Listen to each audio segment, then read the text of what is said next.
ચાલો એક એવા વ્યક્તિત્વ વિશે વાત કરીએ જે આપણા બધાના જીવનમાં ક્યાંક ને ક્યાંક હોય જ છે. એવા લોકો જે જાણે બધાને એક સાથે જોડી રાખે છે. હા, આજે આપણે એ જ સંભાળ રાખનાર એટલે કે ESFJ વ્યક્તિત્વને ઊંડાણપૂર્વક સમજવાના છીએ.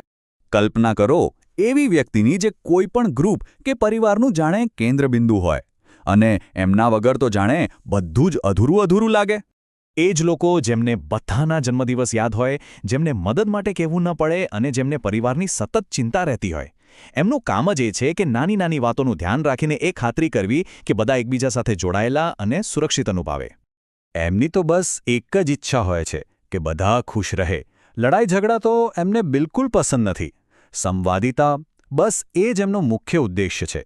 કોઈપણ પ્રકારનો તણાવ કે નેગેટિવિટી એ સહન જ નથી કરી શકતા. ઘણીવાર લોકોને લાગે કે અરે, આ તો બહુ વધારે પડતી કાળજી રાખે છે, પણ સાચું કહું તો આ લોકો જ આપણા સમાજનું હૃદય છે. એ જ છે જે સંબંધોને જીવંત રાખે છે, જે સમાજને એકસાથે બાંધી રાખે છે. તો ચાલો આ સમાજના હૃદયને જરા નજીકથી ઓળખીએ. આજે આપણે વાત કરી રહ્યા છીએ ESFJ વ્યક્તિત્વ વિશે, જેમને ધ કેરગીવર એટલે કે સંભાળ રાખનાર પણ કહેવાય છે. આ એ લોકો છે જેમનામાં પ્રેમ, જવાબદારી અને મદદ કરવાની ભાવના કૂટકૂટીને ભરી હોય છે. પણ ખબર છે, આટલું બધું કર્યા પછી પણ ઘણા ESFJ લોકોના મનમાં આવા સવાલો ચાલતા હોય છે. હું કેમ બધાની આટલી ચિંતા કરું છું? લોકો મને ઇગ્નોર કરે તો મને કેમ આટલું દુઃખ થાય છે? શું હું બહુ ઇમોશનલ છું? એમને ઘણીવાર એવું લાગે જાણે પોતાની જાતને જ ભૂલી રહ્યા છે. પણ હકીકત એ છે કે એમનું મગજ જ જોડાણ માટે બન્યું છે, એકલતા માટે નહીં. તો આ ESFJ છે શું? ચાલો આ 4 અક્ષરોનું રહસ્ય ખોલીએ અને સમજીએ કે કઈ વસ્તુ એમને આટલા સહાયક બનાવે છે. જે રીતે અહીં લખ્યું છે, એમને સંભાળ રાખનાર કે સહાયક કહેવાય છે, કારણ કે આ વ્યક્તિત્વ પ્રકાર બન્યો જ છે જોડાણ, સંવાદિતા અને સામાજિક જવાબદારી માટે. ESFJ માટે તો દુનિયા લોકોની આસપાસ જ ફરે છે. એમનું મુખ્ય લક્ષ્ય એક જ, સંવાદિતા જાળવવી અને બધાને એક સાથે રાખવા. અને એટલે જ તેઓ સંઘર્ષથી દૂર ભાગે છે. તો આ છે એમની બ્લૂપ્રિન્ટ. પહેલું, E એટલે એક્સ્ટ્રોવર્ટ, મતલબ કે એમને લોકો સાથે રહેવાથી એનર્જી મળે છે. બીજું, S એટલે સેન્સિંગ, એટલે કે તેઓ વર્તમાનની વાસ્તવિકતા અને તથ્યો પર ધ્યાન આપે છે. ત્રીજું, F એટલે ફીલિંગ, નિર્ણયો હંમેશા દિલથી, લાગણીઓ અને મૂલ્યોના આધારે લે છે. અને છેલ્લે, J એટલે જજિંગ, મતલબ કે એમને બધું પ્લાનિંગ સાથે એકદમ વ્યવસ્થિત ગમે છે. બસ આ 4 વસ્તુઓ ભેગી થાય ત્યારે બને છે એક એવું વ્યક્તિત્વ જે કુદરતી રીતે જ સેવા અને સંવાદિતા તરફ ખેંચાય છે. આ વાક્ય જુઓ, ESFJનું મન એક પારિવારિક પ્રણાલીની જેમ કામ કરે છે. આ એકદમ પરફેક્ટ છે. એનો અર્થ એ છે કે તેઓ બધું જ નોટિસ કરે છે, બધું જ અનુભવે છે અને બસ દરેકને સુરક્ષિત રાખવા માંગે છે. એમનું મગજ જાણે એક રડાર જેવું છે, જે સતત આસપાસનું વાતાવરણ સ્કેન કરતું રહે. કોણ ઉદાસ છે, કોને મદદની જરૂર છે, અને આ જ સતત જાગૃતિ એમને પરિવારનો આધારસ્તંભ અને કોઈપણ ગ્રુપનું હૃદય બનાવે છે. હવે દરેક સિક્કાની 2 બાજુ હોય છે, બરાબર ને? એ જ રીતે ESFJની જે સૌથી મોટી તાકાત છે, એ જ ક્યારેક એમની નબળાઈ પણ બની જાય છે. ચાલો જોઈએ કે આ કાળજી રાખવાની વૃત્તિની 2 બાજુઓ કઈ છે.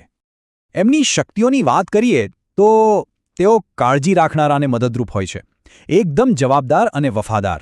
ઓર્ગેનાઇઝ કરવામાં તો માસ્ટર હોય છે. સાચા ટીમ પ્લેયર. બીજાની ભાવનાઓને તરત સમજી જાય છે. અને હા, વિશ્વાસપાત્ર અને સહાયક તો ખરા જ.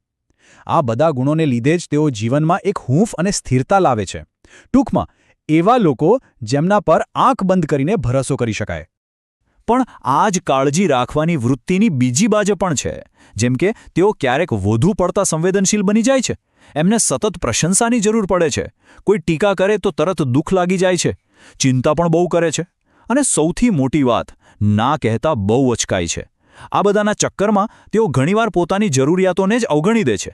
એમનું સૂત્ર હોય છે, જો બધા ખુશ તો હું ખુશ. અને આમાં એ પોતાની ખુશીનું ધ્યાન રાખવાનું જ ભૂલી જાય છે.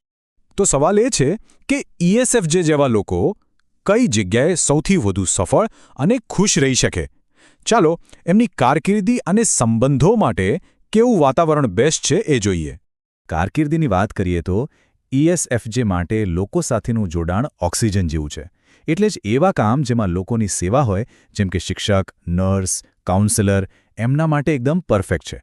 HR, મેનેજમેન્ટ, ઇવેન્ટ પ્લાનિંગ આ બધું એમને બહુ જ ફાવે. પણ હા, જ્યાં એકલા કામ કરવાનું હોય, જ્યાં લોકો સાથે કોઈ કનેક્શન જ ન હોય, એવા કામ એમને બહુ નિરાશ કરી શકે છે. અને સંબંધોમાં અહીં પણ એ જ વાત છે. ESFJ સંબંધોમાં પોતાનું બધું જ આપી દે છે. પૂરેપૂરી વફાદારી, રોમેન્ટિક કાળજી અને સતત સપોર્ટ. પણ બદલામાં એમને પણ કંઈક જોઈએ છે, અને એ છે આદર, પ્રશંસા અને એટલી જ વફાદારી. બસ આટલી જ એમની અપેક્ષા હોય છે. તો પછી સૌથી મોટો પડકાર શું છે? એ જ આપવા અને લેવા વચ્ચે બેલેન્સ બનાવવાનો. તો ચાલો હવે કેટલાક એવા નક્કર પગલાં જોઈએ જેનાથી ESFJ એક સંતુલિત સહાયક બની શકે. આ છે સ્વસ્થ સંતુલનનો માર્ગ. પહેલું અને સૌથી અગત્યનું, ક્યારેક ના કહેતા શીખવું. બીજું, પોતાની સંભાળને પણ એટલી જ પ્રાથમિકતા આપવી. ત્રીજું, ટીકા અને મતભેદોને પર્સનલી ન લેવા અને તેને સ્વીકારવા. અને ચોથું, આપવા અને લેવા વચ્ચે એક બેલેન્સ બનાવવું. યાદ રાખજો, પોતાની સંભાળ રાખવી એ સ્વાર્થ નથી, પણ લાંબા સમય સુધી બીજાની સંભાળ રાખી શકાય એ માટે જરૂરી છે. અંતે બસ આ એક સરળ સમીકરણ યાદ રાખવાનું છે. કાળજી પ્લસ આત્મસન્માન = સ્વસ્થ જીવન. કારણ કે જો આત્મસન્માન નહીં હોય તો કાળજી રાખવાનો આ સ્વભાવ જ એક બોજ બની જશે. જ્યારે તેઓ પોતાની જાતને માન આપવાનું શીખી લે છે, ત્યારે જ તેઓ બીજાઓ માટે સાચા અર્થમાં સૌથી મજબૂત આધાર બની શકે છે. તો હવે જતા પહેલા બસ એક સવાલ. આપણી આસપાસ, આપણા સમુદાયમાં એવો આધારસ્તંભ કોણ છે? આપણા બધાના જીવનમાં આવા ESFJ હોય જ છે, જે ચૂપચાપ બધું સંભાળી લે છે. કદાચ હવે સમય આવી ગયો છે કે આપણે એમની કદર કરીએ અને એમને કહીએ કે એ આપણા માટે કેટલા મહત્વના છે. એક કદમ વિકસિત ભારત કી ઓર.